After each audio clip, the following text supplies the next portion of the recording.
Radio politics, where do you kind of sort of the same question? Where do you sort of see the race right now in terms of, who's sort of the favorite? After SoCal leaves, we'll probably head over to the Electoral College map and kind of discuss paths and whatnot to 270 for either candidate, in my opinion, in your opinion on that. But where do you kind of have the race right now in terms of who's the favorite? Well, it's tough to tell. I personally think that it's somewhere around Donald Trump being the favorite with about a 60% shot. Maybe 55 is fair. I think that's more than fair. But in terms of the states that he needs, it does seem as if there's a lot of favorable shifts. And also, I cover this in the video I'm going to put out later tonight on my channel, where the mail-in requests are down significantly. And Yes. people can say, well, they were down in 2022. But the problem is that the Democrats' percent share in a lot of these states like Pennsylvania went up, and now that's going down, and the numbers are going down from 2020. That should give a lot of people confidence. I'm not saying that it's like definitive proof, but it's not bad news for Trump. And you have Donald Trump on the ballot. He's going up against Kamala, and it's her peak, her honeymoon, and the mainstream pollsters, they just stop putting out polls. And some people will say, well, they don't have money. No, they have money. I mean, you're talking about the New York Times, you're talking about these major institutions. But I feel like a lot of them, because this is what people do, and we're different than pollsters. I will critique pollsters on the right that will shelve polls if they're not good for Trump, and I'm going to do the same to the left. But the left pretends that they're unbiased. They're not unbiased. They will shelve polls that don't look good for their side. And the polls that they have released that do, there is questionable methodology in terms of a response bias. And you saw the response bias, but right when we noticed that in our polls, the response bias started to dip, that is when the mainstream media stopped putting out so many polls. And the polls we have seen, over the past week, that are even the ones from the not so reputable polls on the other side, they come at us. They don't come at Outward. We don't know where the hell Outward came from, where the hell Bullfinch came from. Yeah. But these other pollsters, they're starting to tighten. Morning Compost tightening. Emerson tightened, even though they adjusted their methodology in the poll that had Harris up 4. Now it's just a Harris +2. And I think that Harris is the favorite for the popular vote. I don't think there's really much to argue with that, but I don't think it's a guarantee she wins it. I think it's going to be a close race, but this race is decided in those, as you said, 3 states. I think Trump is the overwhelming. I'll give him 75-80% in North Carolina. And I'll give him 60. I'll give him 60 in Georgia and Pennsylvania. And I'm pretty bullish too on the West Coast, but that's another situation. Now, looking at my website here, guys can look at it in the description down below as well at onpointpolitics.com. What's fascinating here, I basically have a model that looks at demographics, looks at, where we have the popular vote at and my adjusted average, and looking at where we are right now, especially my adjusted polling averages too. Donald Trump is favored to win the presidential election. Some of these states are still under 60% chance for either candidate, and he's already acquiring 297 electoral college votes based on all the states that are filled in. What do you have to say in terms of the presidential debate that's coming up on Tuesday? Do you think that's going to affect anything? What are your expectations going into that debate? I actually don't think it's going to move the needle much. The problem for Harris is that a lot of the support that she's gained, if we believe that she's gained support, a lot of that soft support. So if she has a bad performance, it could negatively affect her. Whereas Donald Trump, as long as it's like a replacement level performance where his own side, by and large, can say, oh, he won, he's not going to lose support. It's not going to impact the election. She's not going to have that shining moment. And they understood it with that whole temper tantrum they threw about the debate rules. That's kind of the issue. And she can't say, oh, I'm speaking or whatever. But even then, I don't think that would be that was not viewed as positively by the general public. She held her own against Pence, which is easier to do in a VP debate. But, she did not, I don't care what the CNN Snap poll said, she did not win that debate. Whether people like her or not, if you talk about the objective debate performance. So the media probably is going to say Harris wins it. They'll try to sweep it up. They'll be like, Trump lied, even though it's just like, general, New York level exaggeration we've always seen from Trump about certain things. They'll try to like pick apart everything he says, but they won't do it for the other side for obvious reasons. And that's that. I mean, this is basically the Biden campaign. They've replaced Biden with somebody that they felt was new and different because they hoped that it would give them a shot. And It might have boosted them in the polls for a bit. It's already starting to wane. And the debate, if anything, it's something that they've been trying to like back out of and prevent doing. They know, oh, well, we can like give Harris a makeover, but as long as the public doesn't really see her in action, it's not gonna look too good. And the fact that she's now getting out there and Trump is preying on those weaknesses that she's got, your numbers are not doing too good. The DNC did not go well for her. The interview didn't go well for her. I don't care what side you're on. It's just objective reality. Whether you want to try to say that she's got a shot, of course she's got a shot, but I don't really see this unbeatable Titan Kamala Harris they try to make her out to be. Oh, it's Obama '08 all over again. It's like these people. It's really just Hillary Clinton 2016 all over again. In a short time span, and maybe less dirt in the closet, but also about significantly less intelligent and skilled politically. And the people around the current administration, whether it's Biden or Harris, these are not the same people advising the campaigns that worked on the Clinton campaign or the Obama campaign. These are people that are far less politically apt. A lot of these like woke millennials that worked their way up into politics during the Obama years. You don't have a ship that's being run all that competently. It is true their voter base operation is solid, so you got to give them credit where it's due, although we're starting to combat that. But it's like, no, I don't really see the debate moving the needle a ridiculous amount, but I do think that Trump is probably going to, he'll do just fine. I don't think he needs to prepare a whole lot because of how he is off the cuff. I would just say, if I had to give him advice, just try to answer the direct questions, because that did happen a couple times in the first debate and it didn't get talked about for obvious reasons because there was an elephant in the room. So, try to make the story about Harris's weak performance, if anything. Don't try to do anything stupid. Right. And I do think that Donald Trump, he does need to answer the questions more directly this time, because I feel like last time there were a few questions where he didn't really answer them directly. I feel like if you were to do that now, it'll really contrast her from Harrison. Trump kind of had the advantage last time that Biden literally couldn't talk, and that's what everybody was talking about. But now it's like Harris doesn't really have that problem. Now, again, it depends, because based off the interview that we saw, based off the fact that she just went on a radio show the other day, and you can literally hear like her say something, and then she's flipping a page. Like, you can literally hear it like clear as day. She flips over a page and she continues to talk. So it's very obvious that she used notes in the CNN interview and used notes in that radio show interview that she just did the other day. It's literally her second interview. And the fact that she's not getting her notes, the fact she's not getting unmuted mics, is just going to really be a disadvantage for her, which is kind of funny because it should really help her. I mean, they did it for Biden. And it's funny how her campaign and her are like, oh, well, nobody should have those rules. It doesn't make any sense. But Biden was the one who wanted those rules in the first place. So a lot of the times with these people, it just it's kind of ridiculous a lot of the times. But I think that this system actually helps Donald Trump, because I feel like when he's more poised like he was last time, yes, he got into shots at Biden, and when he did it, it was effective. Like when he hit him with the, I don't know what he said at the end of that sentence, and I don't think he knows what he said either. He could do that for every time she talks, and it would work, by the way. Just saying. No, he could do the same thing for her, too. This is the thing that I don't think people understand. The problem with Harris is, yes, she's mentally there, but, let's just be honest.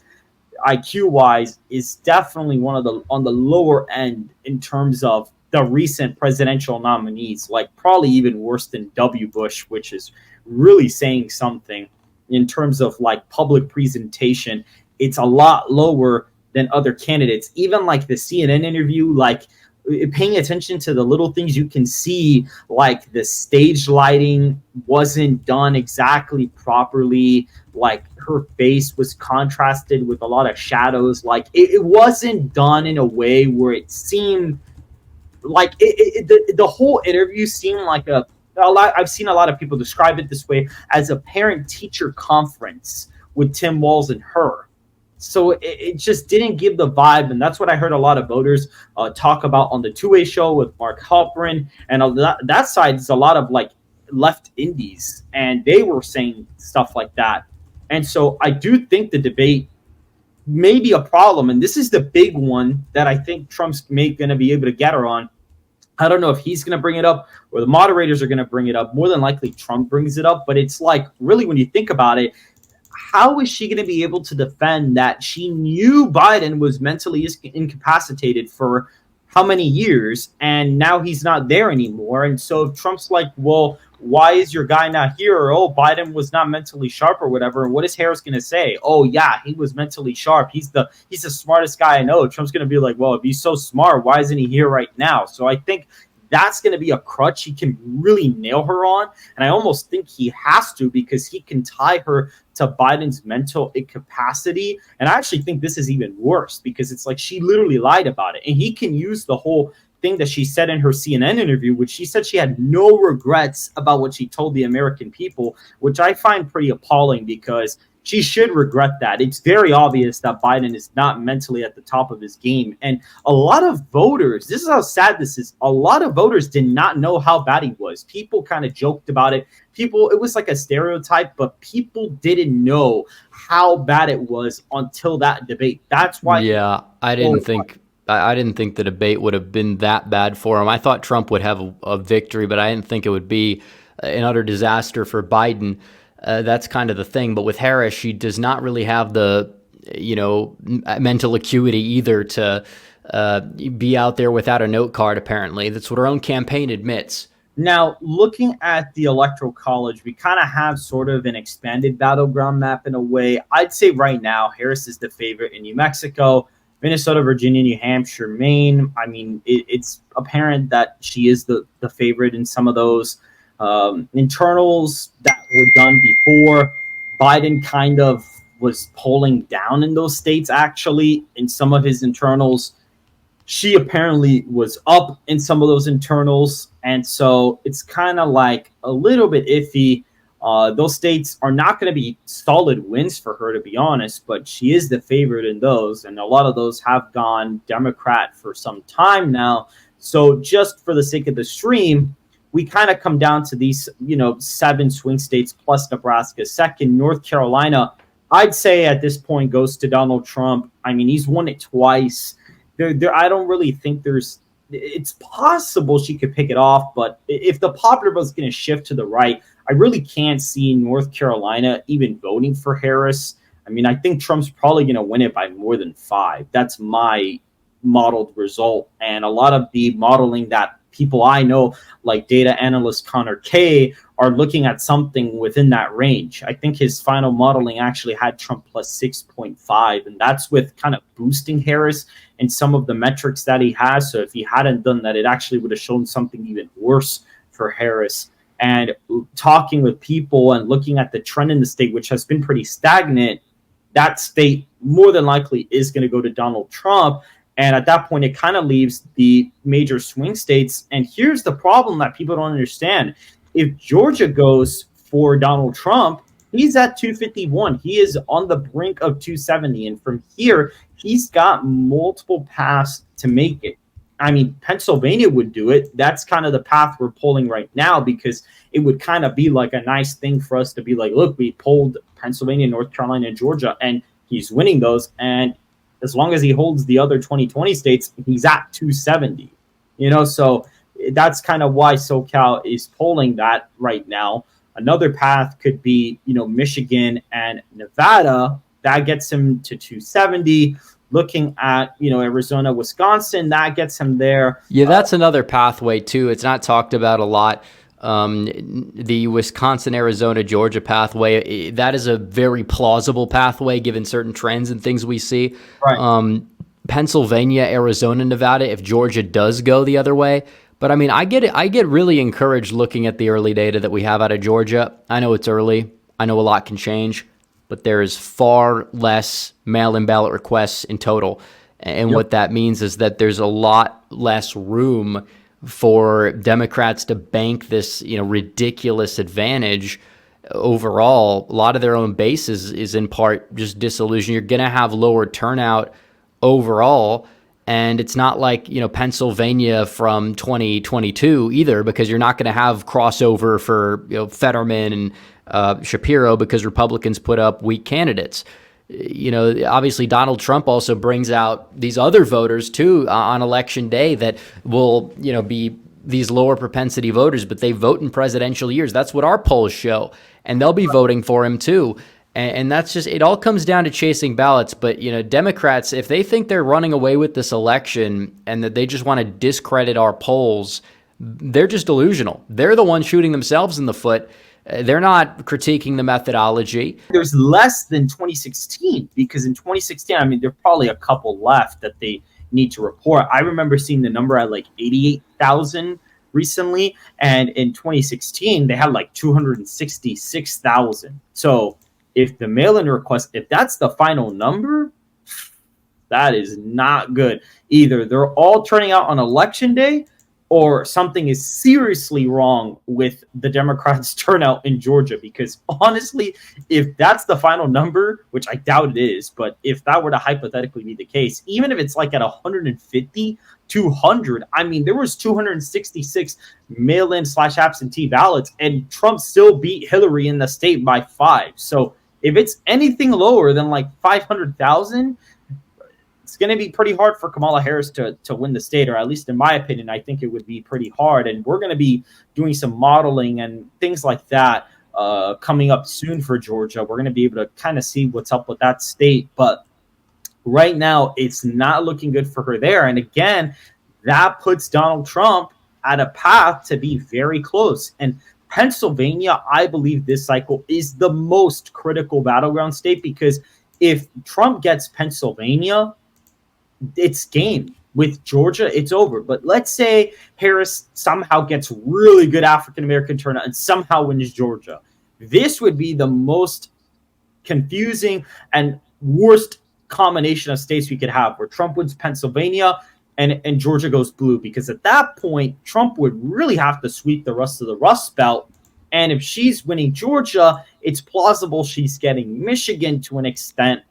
And at that point, it becomes a problem, because Trump would have to win Wisconsin and then have to win Nevada as well to get to 270. But if Donald Trump is getting Pennsylvania at the same time, you could also make the case that the Rust Belt has voted together since 92, because the demographics are fairly similar. And so Pennsylvania is going to Donald Trump. You could make the case that at least Wisconsin is going to him.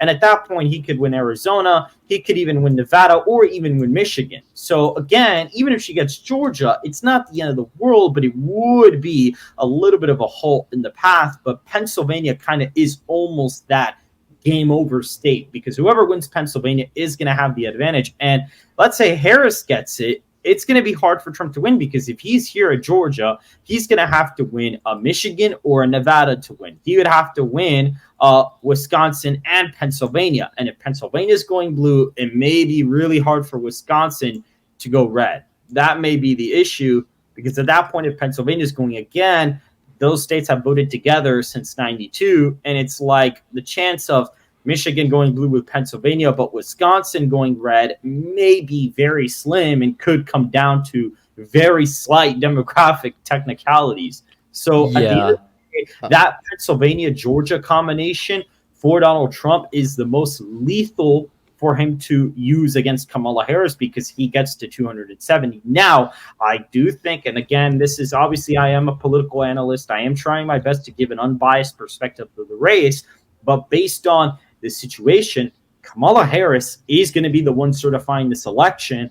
And based out of the stuff that's been going on with the lawfare this year with former President Trump, based on the assassination attempt that's been going on, him being at 270 really isn't the most comfortable number. So it is a little bit worrisome for him to barely get by. Now, they did pass an Electoral Reform Act where they basically said, oh, yeah, Pence couldn't do what the Republicans said he did. And then they passed a law to prevent other people from doing the same thing he said he couldn't do, that he couldn't do, which is stupid. So they almost kind of shot themselves in the foot. And if they try to do anything, it's going to really backfire because they just wrote it into law that they can't do what he did. But just for Donald Trump to be safe, he should at least get above 280. At least above 280. I think there's another part of that bill. Was it the Electoral Count Act or something that did talk about faithless electors? I could be wrong, but I think that the parties can remove faithless electors. It seems they can void the votes in most states. North Carolina, they can do it. Most of the red states, they can do it. Arizona, Nevada. So you definitely 270 is not comfortable, but so long as you don't get a voter who's Republican going to Harris, and they do vet them pretty well, it should probably be fine. I'm not super worried about that. I want him to get to 270 regardless. If I could push a button and lock in 270, of course I would press that button regardless. But when you get to the Pennsylvania-Wisconsin debacle, you raise a point there. It is important to touch on that. The state of Wisconsin, I do feel like there's more room to grow in Wisconsin just because of some of the shifts we saw in 2020. So I could see him win Wisconsin without Pennsylvania. He did run, I believe, over a little bit of like a half a point in Wisconsin ahead of Pennsylvania in 2020. That was not the case in 2016. I could be wrong about that. You're right, because he ran pretty similar in both. He ran basically almost dead even in both, and he did run ahead in Wisconsin by a little bit more. And Wisconsin last time voted 4 points to the right of the nation, and based on the places where he can grow, I think it may trend to the right again. And again, my adjusted average, and again, this is something that I've explained on the channel before, what I do is I reweigh all the party data to a projected electorate. So I'm projecting and I do it similar to the 2020 electorate just to not be biased. And I actually tested this to 2020 as well. So I want you to hear this. This is what's very interesting. Right now, the Biden average in 2020, and again, I'm using the same pollsters. When I got the polls from November 2nd to October 2nd, Biden's ahead in my adjusted average by 2.1%, which is better than any other aggregator. And now Donald Trump is ahead in the same average by 5.5%, which aligns with the fact that Donald Trump has been performing like 6 to 7 points better in all of the Wisconsin polling than he did in 2020. So it aligns with that shift, but it also may possibly remove some polling bias from all of the swing states. And when applied to my model, it probably gives a more accurate result because I would have been closer with the polling averages. Now, again, we'll see if that plays out correctly or not, but I do feel really confident about his chances in Wisconsin. Like, he may win Wisconsin by like 2 or 3 points, and Pennsylvania may still be close. Like, I think he may outrun his Pennsylvania margin by like 2 to 3 points. I feel pretty confident about that one. And then Nevada is one where it's like, okay, that one, I'm feeling good about that one too, just because of 22.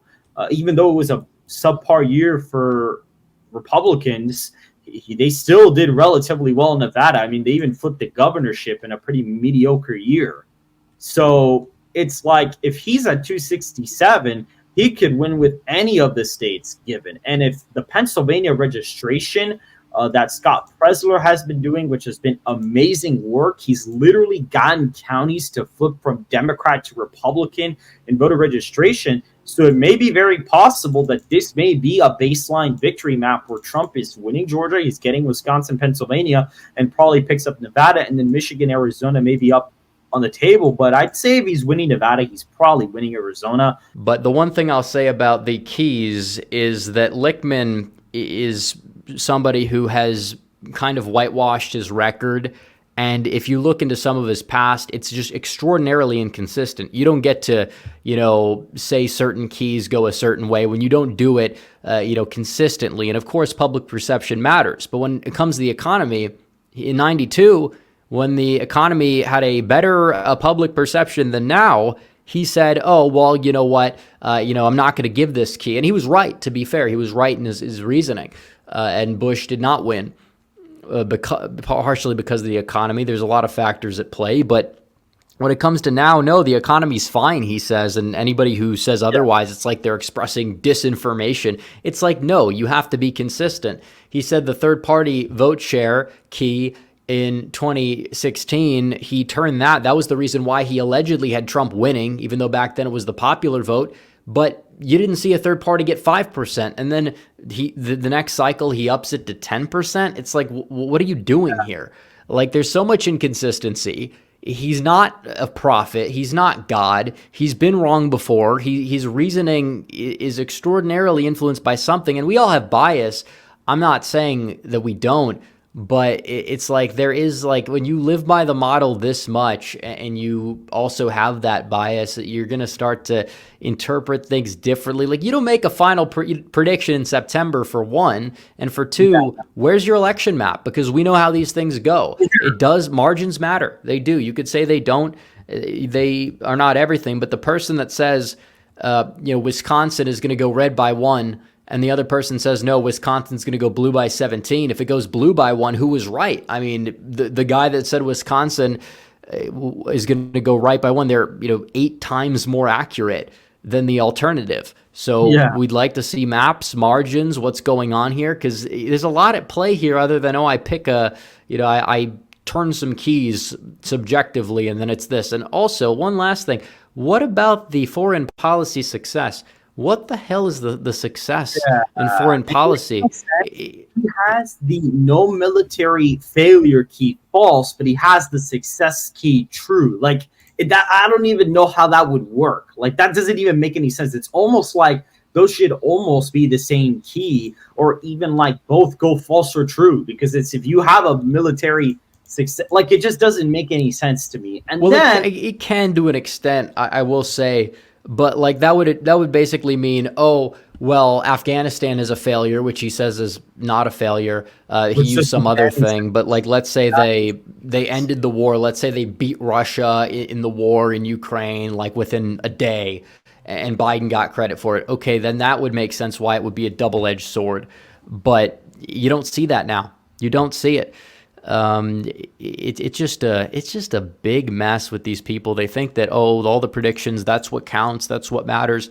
It's not entirely the case. These keys are very subjective, and Harris could win, but it's not going to be because of them. So the people that take it at face value is what will dictate the outcome. They're wasting their time. I think that it's pointless analysis.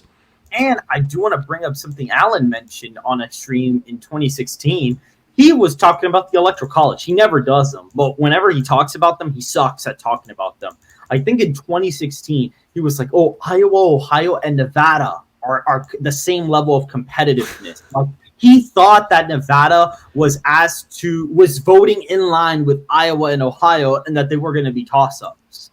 Like, he doesn't even understand the Electoral College. And it's like, one of the reasons why he probably got the Al Gore thing wrong back in 2000 is maybe, like, again, like, that's the thing too, like, the 13 keys can account for state trends. Like, you can't, there's no way the 13 keys model could have predicted Indiana flipping in 2008. Yeah, and you got all these people in chat, you don't understand the keys. No, you don't understand the keys. That's kind of the problem. It's like, no, I understand the keys. Does Lichtman understand the keys? Because he keeps changing whatever the keys mean every cycle. So, it's ridiculous. Yeah, it's a little bit preposterous.